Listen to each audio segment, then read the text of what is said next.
यहाँ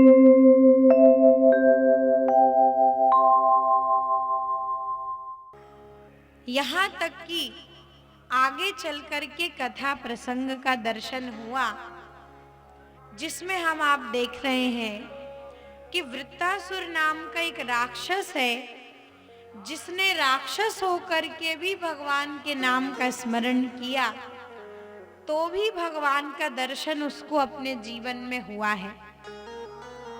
वृत्तासुर का कथा प्रसंग भी बहुत अच्छा है। इंद्र को मारने के लिए इनके पिता ने इनको उत्पन्न किया था, पर वृत्तासुर के पिता ने जब यज्ञ किया तो मंत्रोच्चारण में गलती कर दी और इंद्र को मारने वाला बेटा ना आके इंद्र के हाथ से मरने वाला बेटा आ गया, और ये वृत्तासुर था। और इसने जो भगवान की स्तुति की है युद्ध के समय, अस्त्र शस्त्रों में भगवान का दर्शन करके, वो कथा जो है, वो जो 4 श्लोक हैं, वो ही बड़े महत्वपूर्ण श्लोक हैं भागवत जी के। इनको ध्यान से समझिएगा। कल मैंने आपको चतुश्लोकी भागवत बताई थी ना, जिन 4 श्लोकों का विस्तार और वेदव्यास जी ने 18,000 श्लोकों में किया। पर वास्तव में चतुश्लोकी भागवत तो वो है जो कि द्वितीय स्कंध में आई है, पर भक्तों की चतुश्लोकी भागवत वो है जो वृत्तासुर ने 4 श्लोक बोले हैं। भक्ति का प्रारंभ उसके 4 श्लोकों से हुआ है। इसलिए वैष्णव भक्त जो हैं, वृंदावन के जो संत लोग हैं, वो वृत्तासुर की स्तुति को ही चतुश्लोकी भागवत कहते हैं, क्योंकि भक्त कैसे बना जाता है ये वृत्तासुर बता रहा है। बड़े सुंदर श्लोक है, वृत्त स्तुति के 4 श्लोक। क्या कहता है वो भगवान से कि अहम हरे तव पादैक मूल दासानुदासो भवितास्मि भूयः मनः स्मरितान् सुपतेर्गुणांस्ते गृणीतवा कर्म करोतु कायः ननाक पृष्ठं न च पारमेष्ठ्यं न सार्वभौमं न रसाधिपत्यं न योग सिद्धि रपुनर्भवं वा समञ्जसत्वा विरहैकांक्षे अजात पक्षा इव मातरं खगा स्तन्यं यथावत्सरा क्षुधार्ता प्रियं प्रियेव व्युषितं विषण्णा मनोरविन्दाक्षदिदीक्षते त्वां ममोत्तमश्लोकजनेषु सङ्ख्यं संसारचक्रे भ्रमतः स्वकर्मभिः त्वन्मायया मात्मजदारगेः स्वासक्तचित्तस्य ननाथ भूयात्। ये 4 श्लोक जो हैं, ये वृत्तासुर की स्तुति के 4 श्लोक हैं और बड़े सुंदर श्लोक हैं। बड़ा अच्छा इसका मतलब है। क्या कह रहा है वृत्तासुर? कहता है कि प्रभु, मैं भक्त बनना चाहता हूं, भक्ति करना चाहता हूं। भगवान बोले तो फिर करो भक्ति, हम तुमको भक्ति का वरदान दे देते हैं। वृत्तासुर कहता है यही तो बात है ना प्रभु, भक्त बनना तो चाहता हूं, पर मैं है ना प्रयास नहीं करना चाहता। मेरे को ये सब झंझटों में नहीं पड़ना है, मेरे को बहुत सारी जगहों पर नहीं भटकना है। तो भगवान कहते हैं कि भक्त भी बनना चाहते हो, प्रयास भी नहीं करना चाहते, तो क्या चाहते हो? तो कहता है वृत्तासुर कि चाहता हूं प्रभु कि मैं जो भक्ति करूं वो मेरी ओर से ना हो, बस आप मेरे को भक्त के रूप में स्वीकार कर लो। इस भक्ति का नाम है निर्भरा भक्ति। वो पूरी तरह से भगवान पर ही निर्भर होना चाहता है। एक ऐसे ही भक्त हैं सुतीक्ष्ण जी महाराज रामचरितमानस में। उन्होंने भी लगभग ऐसी ही बातें कही हैं। जब सुतीक्ष्ण जी के पास राम जी, लक्ष्मण जी और सीता जी जाते हैं, तो सुतीक्ष्ण जी जो हैं, नाम से ही स्पष्ट है कि जिनकी बुद्धि बड़ी तीक्ष्ण है वही सुतीक्ष्ण है। बड़ी तीक्ष्ण बुद्धि थी इनकी। अगस्त्य जी के ये शिष्य हैं, लेकिन तीक्ष्ण बुद्धि का उपयोग अभी तक इन्होंने नहीं किया था। एक बार क्या हुआ, संत लोग बड़े अच्छे दृष्टांत के रूप में वो बात कहते हैं। वैसे है तो दृष्टांत ही, पर बड़ा अच्छा है। कहते हैं अगस्त्य जी नित्य शालिग्राम भगवान की पूजा करते हैं। यही शालिग्राम भगवान जो हमारे आपके सन्मुख हैं, काले काले से हैं, पत्थर के रूप में हैं। तो शालिग्राम शिला की नित्य पूजा करते हैं अगस्त्य जी महाराज।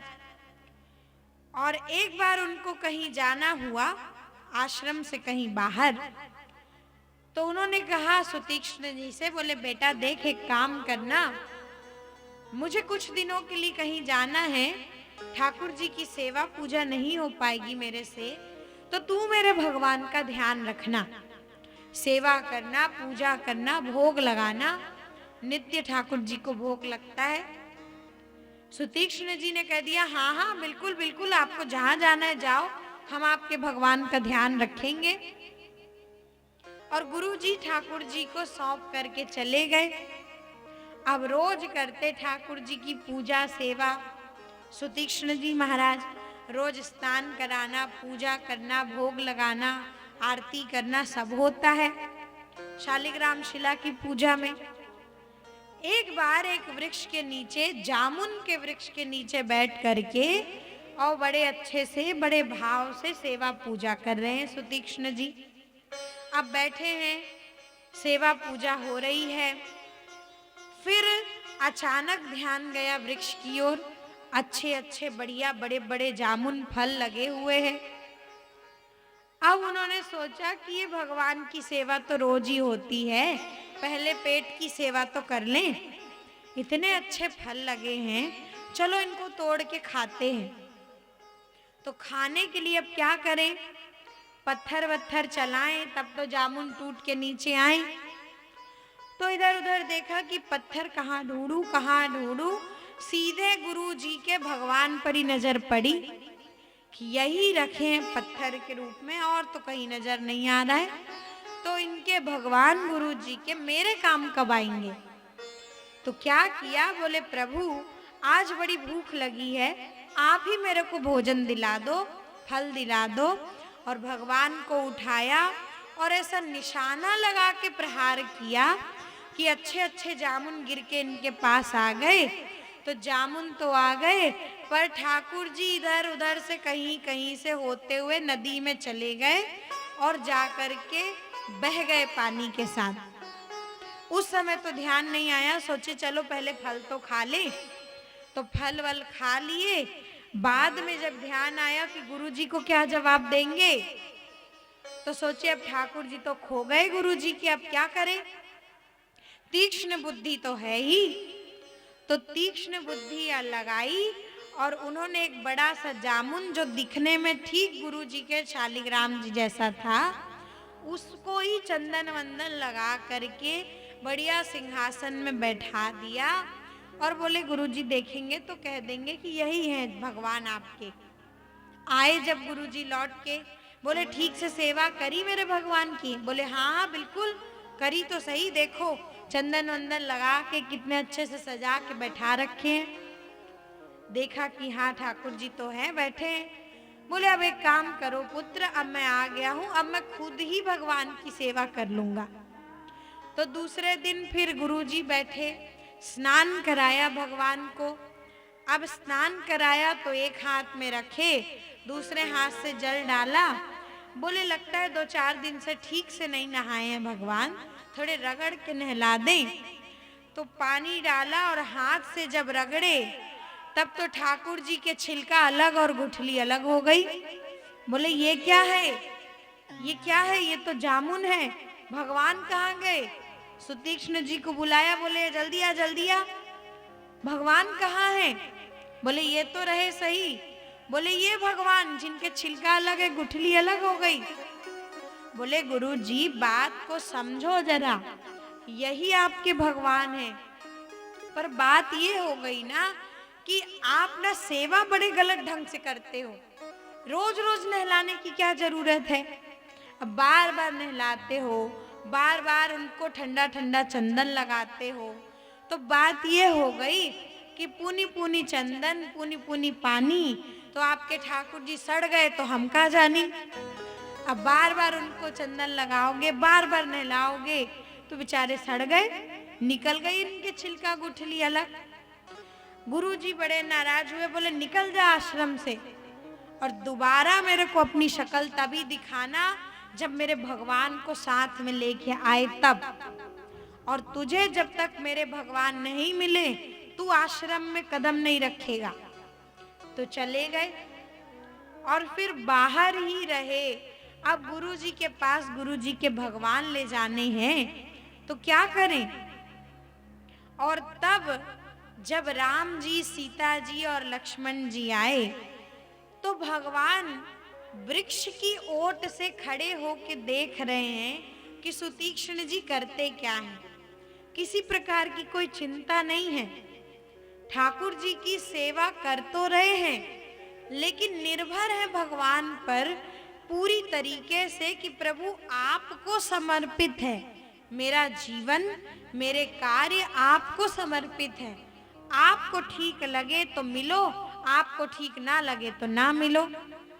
तो निर्भर प्रेम मगन मुनि ज्ञानी, निर्भर प्रेम मगन हनुमाना, हनुमान जी भी उस निर्भर भक्ति को करते हैं, सुतीक्ष्ण जी भी उस भक्ति को करते हैं। तो वहां जहां पर भक्त पूरी तरीके से भगवान पर निर्भर हो जाए वो भक्ति मांग रहा है वृत्तासुर। और जब वो भक्ति सुतीक्ष्ण जी को मिली और जब भगवान ने दर्शन दिए तो सुतीक्ष्ण जी ने भगवान से एक वरदान भी मांगा था। कौन सा वरदान? तो ऐसा वरदान जो आज तक और कोई नहीं मांग सका। सुतीक्ष्ण जी ने कहा प्रभु मुझे अहंकार चाहिए, अभिमान चाहिए। तो राम जी कहते हैं कि सब लोग तो अहंकार से छूटना चाहते हैं, आप अहंकार मांग रहे हो।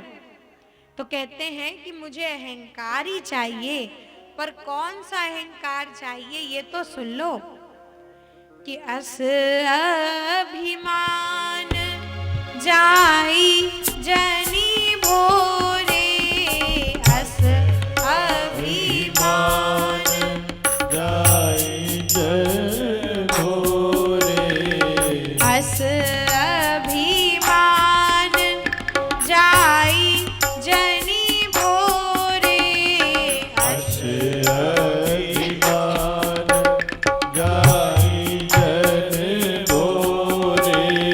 मैं सेवक रघुपति पति मोरे, मैं सेवक रघुपति अति मोरे, मैं सेवक रघुपति पति मोरे, मैं सेवक रघुपति पति मोरे। तो जहां पूरी तरह से भक्त भगवान पर निर्भर है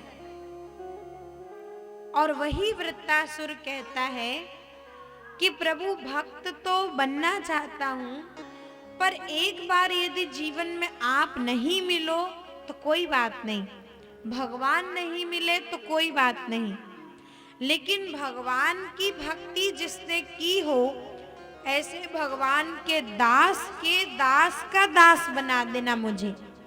दासानुदासो भवितास्मि भूया। तो ये निर्भरा भक्ति, दासानुदास बनने की भक्ति वृत्तासुर ने मांगी है। इसलिए इस वृत्तासुर की स्तुति के श्लोक ही भक्ति मार्गियों के लिए चतुश्लोकी भागवत है। और ये चतुश्लोकी भागवत ठीक इस समय ही इसलिए आई है क्योंकि आगे चल करके भगवान के एक बड़े अच्छे भक्त प्रहलाद जी की कथा का दर्शन होने वाला है। और प्रहलाद जी ने जो भक्ति करी है वही भक्ति को लोग भगवान से मांग रहे हैं, ये बताने के लिए वृत्त स्तुति चतुश्लोकी भागवत आई है।